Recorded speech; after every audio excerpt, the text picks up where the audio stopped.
নমস্কার বন্ধুরা, কেমন আছেন সবাই? পাপিয়াস কিউলিনারি আর্ট অ্যান্ড ব্লগের নতুন আরেকটি পর্বে আপনাদের সবাইকে স্বাগতম।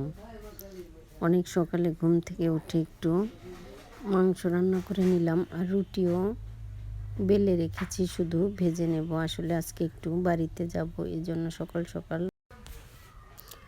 সকাল উঠে নাস্তাটা তৈরি করে নিলাম। চিকেনটা হয়ে গেলে রুটিটা ভেজে নেব, তারপর খেয়ে দিয়ে আসলে চলে যাব। তো চলে আসলাম বাড়িতে, দুপুরের মধ্যে বাড়িতে চলে এসেছি। বাড়িতে এসে দুপুরবেলার খাওয়া দাওয়া করেছি। হঠাৎ করে আজকে আসলে বাড়িতে চলে আসলাম। আসলে এভাবে মাঝে মাঝেই চলে আসি, আর ভীষণ ভালো লাগে। বাসায় থাকতে থাকতে যখন বোরিং লাগে তখনই চলে আসি বাড়িতে, আর বাড়িতে এসে অনেক ভালো সময় কাটাই এবং তারপর আবার ফিরে যাই বাসায়। বাড়িতে এসে আমি আর মন তো মহা খুশি। আসলে বাড়িতে আসলে ভীষণ ভালো লাগে। আমার মা আমার জন্য তিলের বরফি বানাচ্ছিল, এসে দেখি তিলের বরফিটা বানানো হয়ে গিয়েছে। আর আমি আসবো শুনে এইটা বানিয়েছে। টাটকা টাটকা তিলের বরফি খাবো। আর আমার এই তিলের বরফি খেতে ভীষণ পছন্দ, তিলের নাড়ুও খেতে ভীষণ পছন্দ। এর আগে মা বানিয়ে দিয়েছিল, আজকে বানিয়ে দিল তিলের বরফি, আর খেতে ভীষণ মজার হয়েছিল। আসলে তিলের এই বরফি বলেন আর নাড়ুই বলেন, আমি এটা মোটেও বানাতে পারি না। মা আমাকে সবসময় বানিয়ে আমার জন্য পাঠিয়ে দেয়, আর আজকে অনেকগুলো বানিয়েছে, আর খেতে হয়েছিল ভীষণ মজার। পুজোর সময় অনেক বানানো হয়েছিল, তবে সেগুলো আসলে শেষ হয়ে গিয়েছে, যার জন্য আমাকে কয়েকটা দিয়েছিল।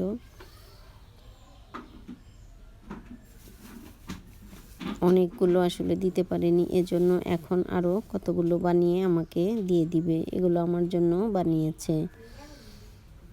আসলে মায়ের ভালোবাসা বলে শেষ করা যাবে না। তো এবার সবাই বসে বসে তিলের বরফি খাচ্ছিলাম, আর ভীষণ মজা লাগছিল।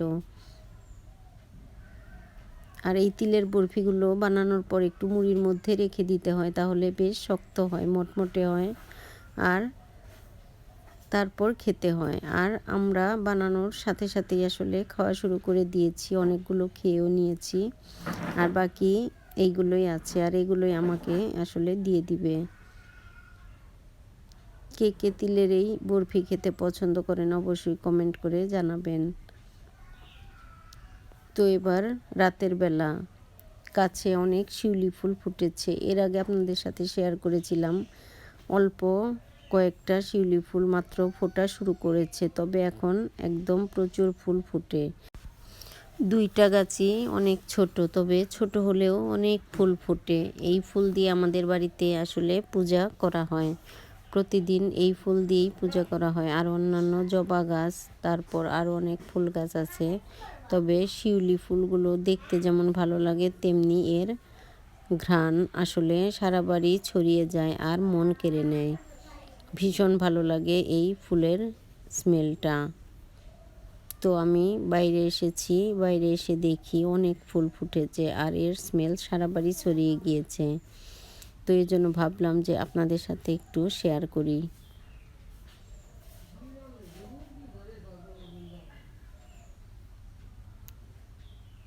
কি বলবো, দেখি সারা গাছ ভরে ফুল ফুটে আছে, আর ভোর হলে এই ফুলগুলো ঝরে যাবে।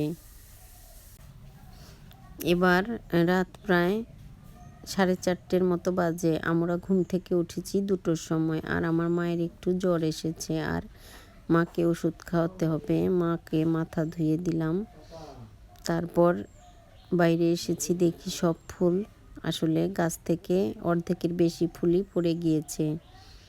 তো আমি ভাবলাম যে আসলে এখন একটু ভিডিও করে নিই। এই সময় তো কখনো ঘুম থেকে ওঠা হয় না, আর এই সময় দেখাও হয় না যে ফুলগুলো কখন পড়ে। আসলে সব ফুলই রাতে ফোটে আর ভোরবেলা ঝরে যায়। আর আমরা যখন ফুলগুলো তুলি তখন আসলে অনেকটা সময় মাটিতে পড়ে থাকে, তারপর সকালবেলা আসলে তোলা হয়। এই ফুল দিয়ে আমরা পুজো করি, প্রতিদিন আমাদের এই ফুল দিয়েই পুজো করা হয়। আমাদের বাড়িতে আরও অনেক ফুলের গাছ আছে, জবা ফুল, কাঠগোলাপ থেকে শুরু করে আরও অনেক ফুলের গাছ। তো এবার সকালবেলা পুজোর জন্য সব ফুল তোলা হয়ে গিয়েছে। এবার বাজার থেকে মাছ নিয়ে আসা হয়েছে, কই মাছ আর টাটকিনি মাছ। আর সকালের এই টাটকা তাজা মাছগুলো খেতে আসলে ভীষণ ভালো লাগে। গ্রামের দিকে এই মাছগুলো পাওয়া যায়, শহরে আসলে টাটকা মাছ বলতে তেমন একটা মাছ পাওয়া যায় না। আর সবই চাষের মাছ, তবে এগুলো দেশি মাছ। সাথে আছে ফুলকপি, আর ফুলকপি দিয়ে কই মাছ খেতে ভীষণ ভালো লাগে। তো বন্ধুরা, আজ এ পর্যন্তই, দেখা হবে নতুন কোনো ভিডিওতে।